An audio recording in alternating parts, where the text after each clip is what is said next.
Add लागलं प्रेमाचं. या मालिकेच्या आजच्या भागामध्ये आपण पाहणार आहोत, मूर्ख निकी मंजिरीच्या घरावर ताबा घेण्यासाठी आलेले आहे. पण त्याच वेळेला मंजिरीने तिला एक नोटीस दाखवली आहे आणि त्या नोटीसमुळे आता निकी काहीच करू शकणार नाही. आणि तेव्हा निकीला मोठा धक्का बसलेला आहे. कारण तिचा सगळा प्लॅनच मंजिरीने फ्लॉप करून टाकला आहे.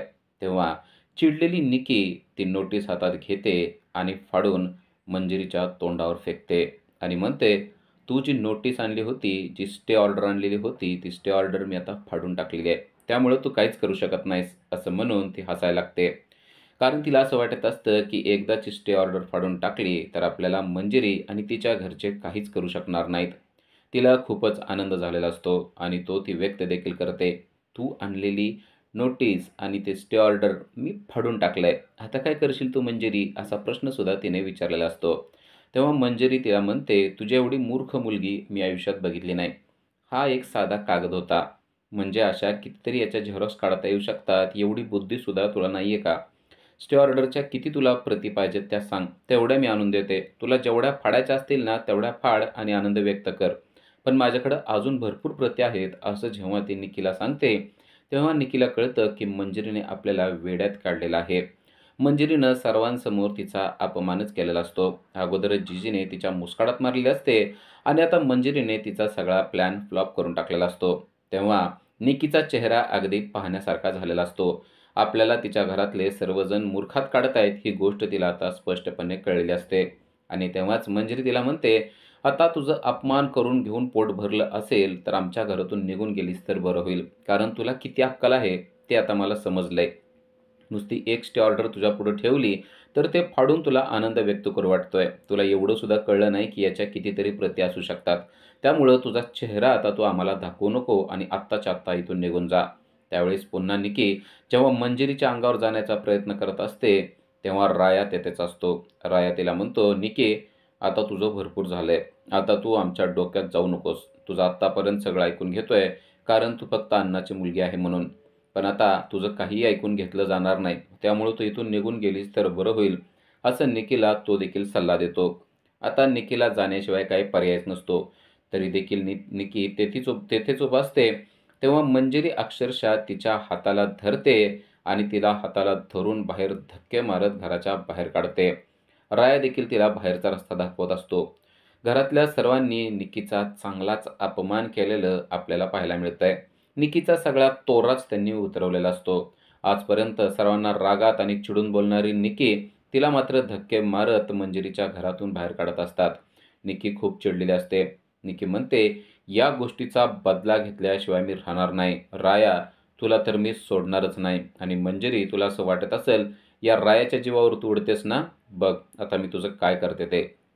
तेव्हा राया चिडतो आणि म्हणतो, "तुला जे करायचंय ते कर. तुला सांगितलं ना मी, तुला मी घाबरत नाही आणि या घरातले देखील तुला घाबरत नाहीत. आत्ताच्या आत्ता घराच्या बाहेर निघायचं. झालाय तेवढा अपमान भरपूर झालाय ना तुझा, का अजून अपमान करून घ्यायचा आहे तुला?" असं म्हणून रायाने परत एकदा निकीची चांगलीच लायकी काढलेली असते. निकीला कळलंय, की आपली इथं आता अजिबात डाळ शिजणार नाही. कारण घरातले कोणतेच सदस्य तिला घाबरत नाहीत हे समजलंय. आणि या सर्वांच्या पाठीशी राया ठामपणे उभा आहे आणि रायामुळंच यांना ताकद आलेली आहे ही देखील गोष्ट तिला समजलेली असते. स्वतः राया हा तिच्या हाताखाली काम करत असून सुद्धा राया तिचं काहीच ऐकत नाहीये या गोष्टीचा देखील तिला भलताच राग आलेला असतो. राया तिला घराच्या बाहेर हाकलत असतो, तर मंजिरीने अक्षरशः तिच्या हाताला धरून तिला धक्के मारतच घराच्या बाहेर काढलेलं असतं. तेव्हा तर निकीचा राग डबल झालेला आहे.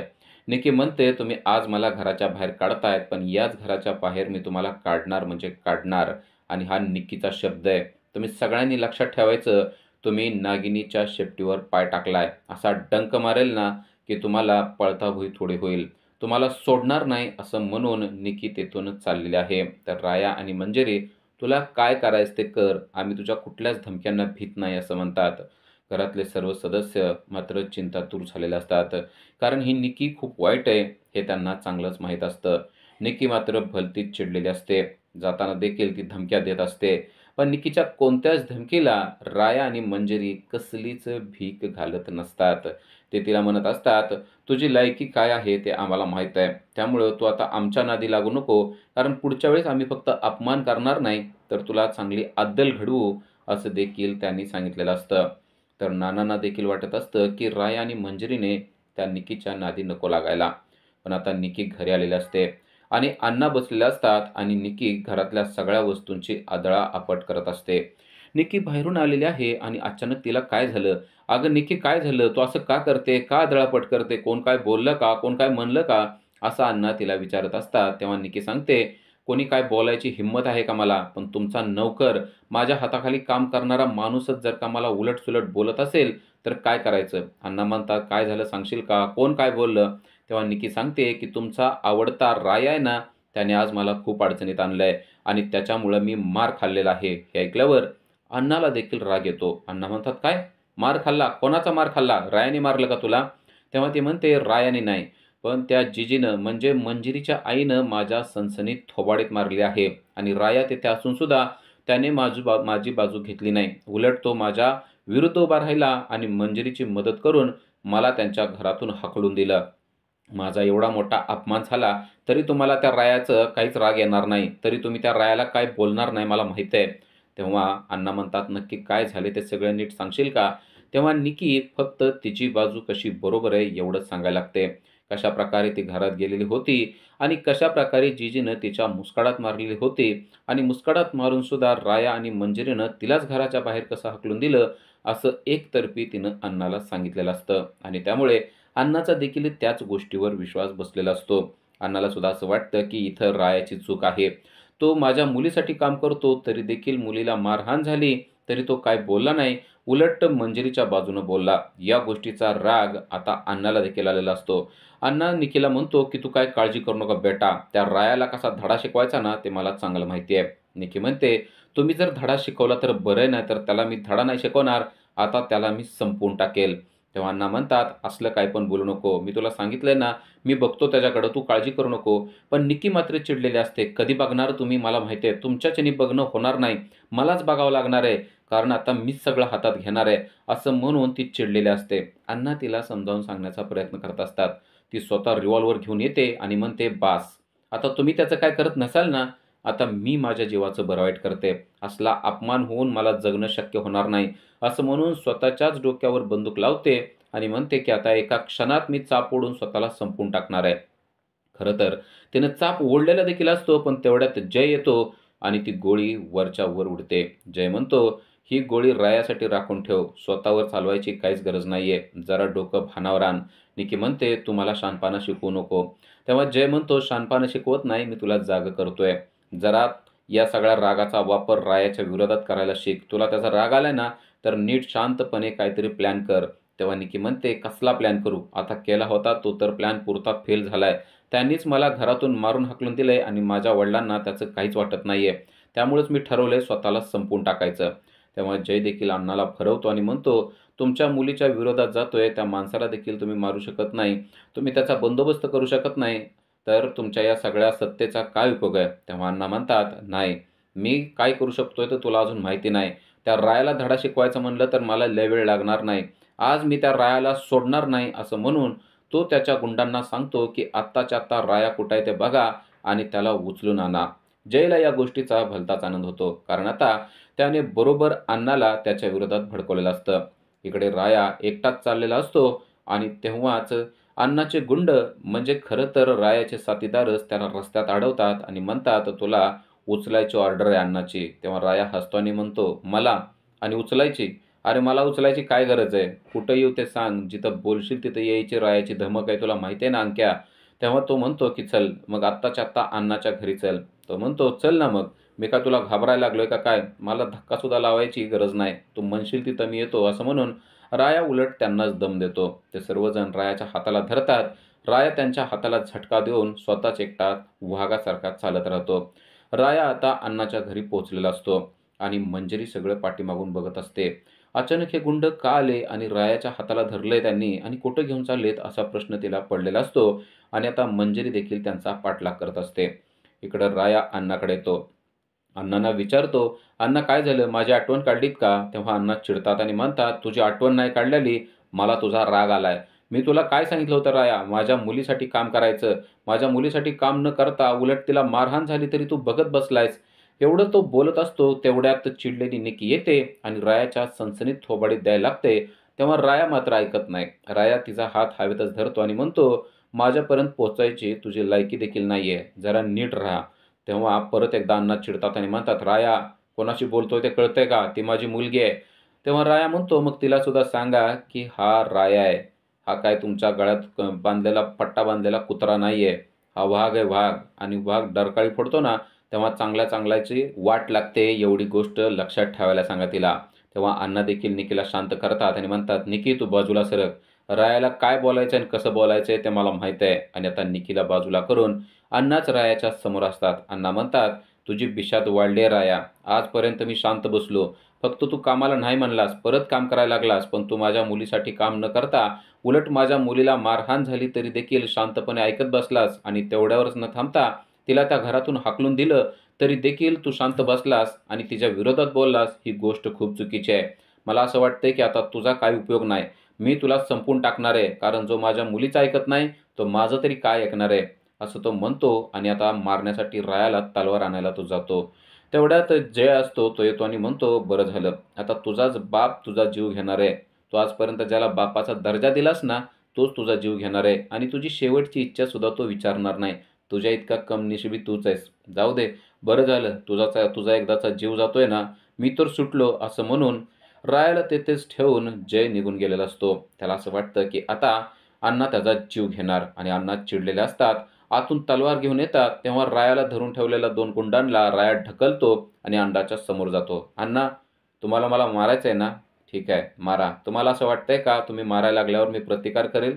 एक शब्दाचाही प्रतिकार मी करणार नाही." असं म्हणून राया उलट त्यांच्या पायाजवळ बसतो. अण्णा चिडलेले असतात. अण्णा त्याच्या अगदी खांद्यावर तलवार ठेवतात आणि म्हणतात, "याच हाताने तू माझ्या मुलीला मारलंस ना, याच हाताने तू बगावत करतोयस ना, हे हातच आता मी कायमचे काढून टाकतो." असं म्हणून अण्णांनी त्याच्या हातावर तलवार ठेवलेली असते. तर राया त्यांच्यापुढे हात जोडून उभा असतो आणि म्हणतो, "आजपर्यंत तुम्हीच मला सांभाळलंय, तुम्हीच लहानाचं मोठं केलंय. तुम्हाला मला मारण्याचा अधिकार आहे अण्णा. तुम्ही मला मारून टाकलं तरी एक शब्द देखील मी तुमच्या विरोधात बोलणार नाही. तुमची इच्छा आहे ना, तलवारीने तुकडे करा, माझे हात तोडा, नाहीतर मुंडकं कापा. हा राया तुम्हाला काहीसुद्धा बोलणार नाही अण्णा." असं म्हणून राया मात्र अगदी शांतपणे त्यांच्या प्रत्येक प्रश्नाला उत्तर देत असतो. अण्णाला आता काय करावं ते कळत नसतं. पण निकी मात्र अण्णाला उस्कवत असते. "हा माझ्या हाताखाली काम न करता माझ्या विरोधात उभारलाय. त्याला मारणं गरजेचं आहे अण्णा." असं म्हणून ती त्याला उस्कवत असते आणि त्यामुळं अण्णाचा राग वाढत असतो. पण इकडे राया मात्र त्यांच्याशी खूपच नम्रपणे बोलत असतो. आता अण्णा दुविधेत सापडलेले असतात. काय करावं असा प्रश्न त्यांना उद्भवतो. पण ते ठरवतात की नाही, राया तुला ठेवण्यात अर्थ नाही, कारण तू माझ्या मुलीच्या विरोधात गेलेला आहेस. तुला संपवावंच लागणार आहे. मला माफ कर, पण मला माझ्या मुलीच्या विरोधात जाता येणार नाही. मला तुला संपवावंच लागेल." असं म्हणून अण्णा राग एकवटत असतात आणि रायाला मारण्याचा प्रयत्न करत असतात. निकी पाहत असते की खरोखरच आता अण्णा रायावर तलवार जोरात चालवणार आणि त्याचं मुंडकं छाटून बाजूला करणार. या गोष्टीचा आनंद तिला होत असतो. पण तेवढ्यातच तेथे मंजिरी पोहोचते आणि मंजिरी अण्णांना थांबवते. ते म्हणते, "थांबा अण्णा, अगोदर एक शब्द ऐकून तरी घ्या." तेव्हा अण्णा म्हणतात, "तू कोण आहे?" तेव्हा ती सांगते, "मी मंजिरी आहे." आणि मग ती रायाची बाजू तेथे मांडायला लागते. अण्णा म्हणतात, "काय झालंय मला सांग." मंजिरी सांगते, "तुमची मुलगी आमच्या घरी आलेली होती आणि तिने कशाप्रकारे आमच्या घरामध्ये राडा घातलेला आहे. कशाप्रकारे तिने आमच्या घरामध्ये अड्डा चालू केलेला होता, आमच्या राहत्या घरामध्ये अड्डा चालू केलेला होता." हे सगळं ती गोष्ट सांगत असते. अण्णा म्हणतात, "तू काय मध्ये बोलू नको. आज मी रायाचा जीव घेणार आहे म्हणजे घेणार आहे." तेव्हा राया म्हणतो, "माझा जीव तर तुम्ही घ्याच, पण एकदा त्या काय म्हणतायत तेवढं ऐकून घ्या. जर का त्यांचं म्हणणं तुम्हाला पटलं नाही ना अण्णा, तर माझा जीव तुम्ही घ्या." असं रायाने बोलल्यानंतर मग मात्र अण्णा म्हणतात, "ठीक आहे, काय तुला सांगायचं ते एकदा सांग. मला पटलं तर मी ऐकेल, मला नाही पटलं तर मी याचं मुंडकं छाटणार, ह्याला संपवणार. त्यामुळं तू काही जरी बोललीस तरी मी तुझं ऐकलंच, असं काय सांगता येत नाही." निकीला तर खात्री असते की अण्णा मंजिरीचं अजिबात काही ऐकणार नाहीत, कारण मंजिरीचा ऐकायचा प्रश्नच येत नाही. ते फक्त माझं ऐकतात याच गोष्टीवर निकीचा विश्वास असतो. पण आता मंजिरी देखील एक-एक गोष्ट अण्णांना सांगायला लागते की तुमची मुलगी कशाप्रकारे बाहेर चुकीचं वागत आहे, कशाप्रकारे मोठ्यांचा अपमान करत आहे आणि कशाप्रकारे तुमच्या ताकदीचा बाहेर चुकीचा वापर करत आहे. मंजिरी एक एक गोष्ट अण्णाला सांगायला लागते की आमच्या घरामध्ये हिनं दारूचा अड्डा चालू केलेला होता. त्याचबरोबर पोलिसांना सांगून आमचं घर देखील उद्ध्वस्त करण्याचा प्रयत्न हिनं केलेला होता आणि त्यामुळं आमच्या घरातले सगळे सदस्य चिडले. विशेषतः माझी आई जास्त चिडली आणि चिडलेल्या आईनं हिच्या थोबाडीत मारली हे मी मान्य करते. पण या सगळ्यामध्ये तुमच्याच मुलीची चूक होती असं ती सांगत असते. पण अण्णांना खरं तर पटत असतं की निकीचं चुकलेलं आहे. पण अण्णा मान्य करत नसतात. अण्णा म्हणतात, माझी निकी आहे, तिला जे काय करू वाटेल ते करेल, त्यामुळं तू तिला काहीच बोलायची गरज नाही. आता निकी देखील खुश होते, कारण अण्णा तर तिच्याच बाजूनं बोलत असतात. निकीला बरं वाटतं. तिला कळतं की आता अण्णा मंजिरीचं काहीच ऐकून घेणार नाहीत. अण्णा उलट तिलाच बोलत आहेत. अण्णा आता ऐकणार आणि रायाला मारणार असंच तिला वाटत असतं. मग मंजिरी सांगते की माझ्या आईवर हिनं हात उचललेला होता आणि तेव्हा मात्र मग आम्ही शांत बसलो नाही. माझी आई देखील तिला बोलली आणि आम्ही सगळेच तिला बोललो. जर का आपल्या घरावर संकट येत असेल, आपलं घर जर का उद्ध्वस्त होत असेल तर कोण बोलणार नाही अण्णा, असं ती बोलायला लागते. कशा प्रकारे तुमची मुलगी वाईट वागते, मोठ्यांचा अपमान करते हे देखील ती सांगते. आता अण्णांच्या पुढं प्रश्न पडलेला असतो की ऐकावं कोणाचं. एकीकडे मंजिरी आणि राया आपल्या मुलासारखा आहे, पण निकी तर आपली मुलगीच आहे. त्यामुळं आपण काय करावं असा प्रश्न अण्णाला पडलेला असतो. पण नाही, जर का आपण आज आपल्या मुलीचं ऐकलं नाही तर तिचा आपल्यावरचा विश्वास उठेल असं अण्णांना वाटत असतं. त्यामुळे अण्णा म्हणतात, जरी एवढं झालं असलं तरी माझी मुलगी करते ते योग्यच आहे. कारण मीच तिला तसे करण्याचे अधिकार दिलेले आहेत. त्यामुळं तिनं जे केलंय ते योग्यच आहे असं अण्णा म्हणतात. तेव्हा मंजिरीला देखील आश्चर्य वाटतं. अण्णा त्यांच्या मुलीच्या प्रेमामध्ये एवढे वाहून गेलेत असं तिला स्पष्टपणे जाणवतं आणि आता अण्णांनी ठरवलेलं असतं, काही जरी झालं तरी रायाचा आज जीव जाणार.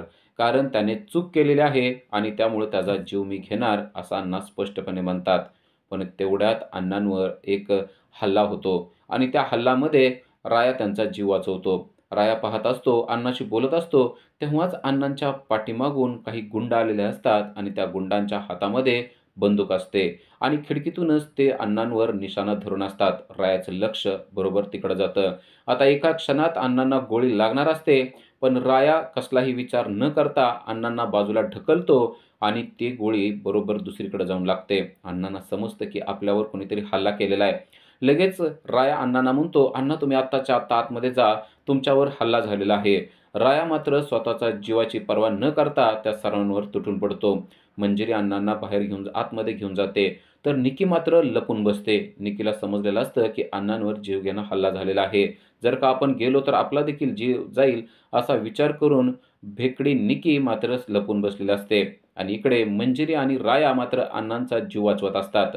अण्णांचे काही साथीदार देखील दरवाजाच्या आड लपून येणाऱ्या गुंडांची धुलाई करण्यासाठी थांबलेले असतात.